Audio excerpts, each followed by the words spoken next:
माझ्यासारख्या चळवळीत काम करणाऱ्या कार्यकर्त्याला वाटतं "हो, ठीक आहे, एखादा कलंक लागला आणि जर दिव्यांगाचं भलं होत असेल तर आपण गेलेलं ठीक आहे."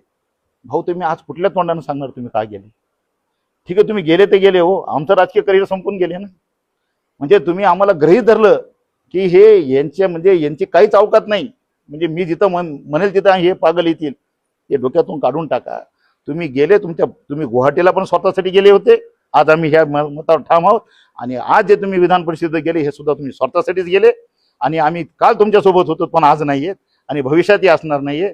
आणि आम्हाला एक धडा मिळाला आहे की चळवळीच्या नावावरती कार्यकर्त्याच्या आयुष्याचं वाटोळ करणारा नेता या अगोदरही संपलाय आणि भविष्यातही संपेल. तुम्ही आज मजेत आहात भाऊ, पण आमच्या सगळ्या कार्यकर्त्याची तळमळ जी होती ही जी हाय लागेल, भविष्यामध्ये तुमचं राजकीय करिअर कधीच मोठं होऊ शकणार नाही. हा एक कार्यकर्ता म्हणून माझ्या घरावरची पत्र विकलेत मी 10 लाख रुपयामध्ये आहे. 10 15 गाड्या घेऊन जा, 20 गाड्या घेऊन या, 200 कार्यकर्ते घेऊन या, 400 कार्यकर्ते घेऊन या. उपाशी पोटी आम्ही संघटन वाढवलंय. आज आमची हाय तुम्हाला लागल्याशिवाय राहणार नाही.